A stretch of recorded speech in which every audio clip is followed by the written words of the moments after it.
Can you talk to me about that day a little bit? It was never supposed to happen. It was a cold and windy day in March of 1996 in the normally quiet town of Richfield Springs, just outside of Utica. Residents awoke to the shocking news of a double murder at the Mower farm. The bodies of Gordon and Susan Mower were found inside their home on Mower Road.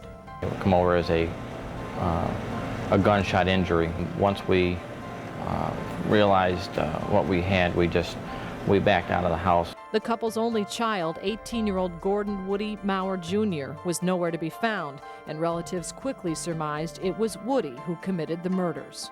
The whole family has been terrified that this was going to happen, and I feel some...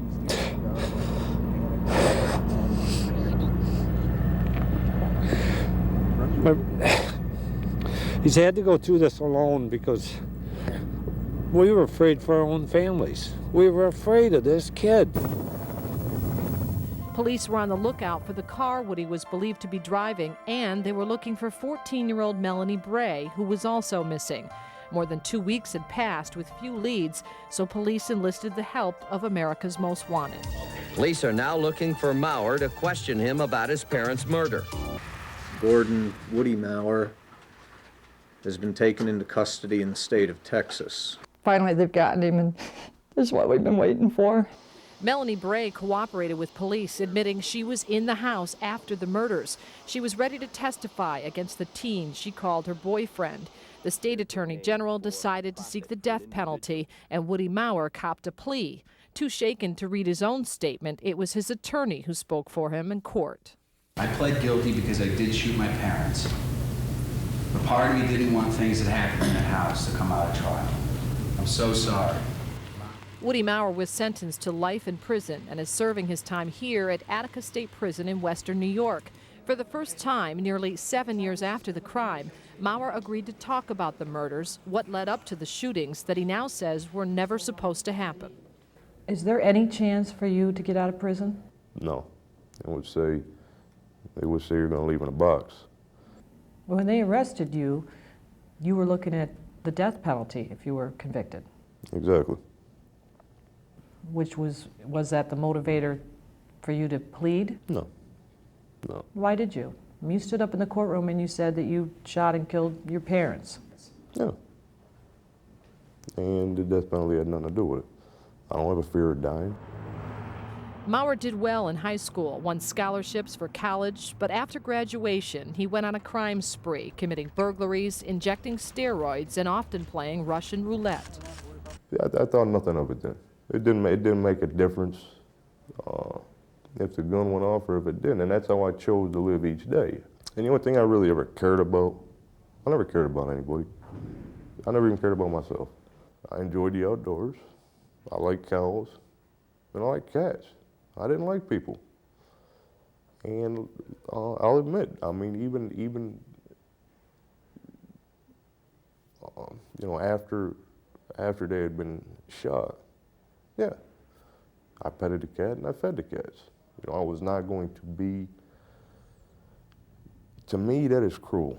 I'm not going to leave this house and I'm not going to leave these cats to starve. When I came home at night, you know, they were the ones with them. I mean, they were good to me. They were glad to see me. Woody was always disconnected from us as a family. Marcia Mower is Woody's aunt. It was her brother, Gordon, who was murdered. How do you feel about your nephew now? He's my nephew, he's my blood, and I love him. Marcia Mower has visited her nephew in prison several times to better understand why he killed her brother and her brother's wife. She says her nephew confirmed suspicions she had about his home life for years. Dad was okay. Dad was okay. And I mean, I regret that. As far as Susan, I don't think anybody can answer, you know, what was wrong with her. I really don't. You called Susan, she's your mother. I didn't have a mother. I had Susan in the house, and that's it. And that's probably, that's the worst thing you could ever have in a household. Susan would look at me more as of a husband than a son, and that's where our problem had always been. Did she try to have sex with you? When I was little? Yeah, all the time. That was nothing, you know, when I was little, it didn't make a difference. I didn't even know. Like how little? 4 to 5, kindergarten. Do you believe that Woody was sexually abused by his mother? Not a doubt in my mind. Not a doubt in my mind. Did you suspect that when he was younger? Yep. And the whole family did. Why didn't somebody do something about it? There's so many things at risk. I didn't want to risk losing my brother's love. I only had a short connection with him left because of her anyway. You don't want to risk losing what little bit you got.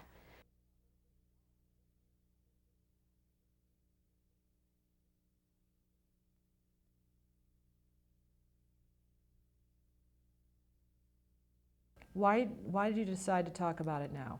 I mean, I made a stupid mistake. It was March 26, 1996. Gordon Woody Mower shot his mother and father inside their home in Richfield Springs. Then he took off with 14-year-old Melanie Bray, evading capture for 18 days. It was a tip to America's Most Wanted that led to the arrest of the two in Texas.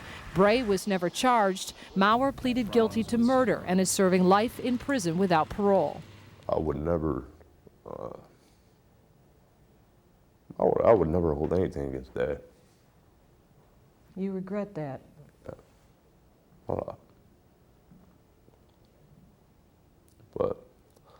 But what about Susan?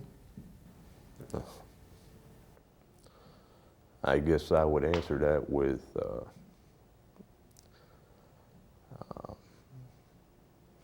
I guess I would answer that is I regret not being strong enough to handle the trauma that she caused, that she put me through. And I guess I would leave it at that. Mower claims he lived a life that was controlled by his mother, Susan, that she sexually abused him as a child, and that the sexual relationship continued on into his teens. If any girl, I mean, did come around the house, you know, Susan would have her arrested for trespassing right away. I mean, that's the way she was. No one's going to touch what's mine, you know. You know, if I can't sleep with him, then you're not either. And that's what it all boiled down to. On the night of the murders, Mower says his plan was to run away, but his parents found out, and it led to a confrontation. Realizing his plan was foiled, out of desperation, he says, he pulled a gun out, threatening to commit suicide. I mean, that's what it started, or it brought the weapon off the shelf anyway. Was, I mean, I specifically asked him, you know, you want to see this? See, you kill yourself. You said that to your father. So if you want to see this, watch. If you don't, then turn around. You know, that's when they said, well, you're nuts. We're going to put you away. I said, you're not putting me away. You know, you put me in this position. Mower says his mother called the hospital to try to have him committed, and he's now saying that there was someone else there in the house with them. At the time, there was 4 people in the house, myself being one. I'm not proclaiming I'm innocent, and I will admit to killing one person and shooting a second, but I don't know if I killed the second person or not. I really don't know. And as far as the individual that was with me and also fired rounds, no, he was never charged either. Well, how can that be? How can it be that there was somebody else there with you and that person was never charged? The state police will protect her right. But you're saying there's somebody out there right now who was in the house with you on the day your parents were murdered? No, absolutely. And who also fired shots? Absolutely. And they're somewhere now. Do you believe that? I guess I do. Marcia Mower is Woody's aunt. It was her brother and her brother's wife who were murdered. He has no reason to lie. I mean, where's he going? He's not going nowhere. So somebody knew of your plan to leave? Yeah, someone that benefited a lot. You know, it would have worked, but my mistake was I trusted a fox. You know, a nasty, vicious little creature. And I let the fox in the house, and I mean, a fox is just a nasty little creature. It always kills from behind. And that was my mistake. I trusted that fox. And that nasty little creature turned my whole world inside out. Who did find the bodies? Who discovered their bodies? Ted Fox. He's a nephew by marriage. He's now running the farms. Ted Fox, who inherited the farm after the murders, says he was in no way involved in the killings. Do you think he was referring to you? Probably. Why? What makes you think that?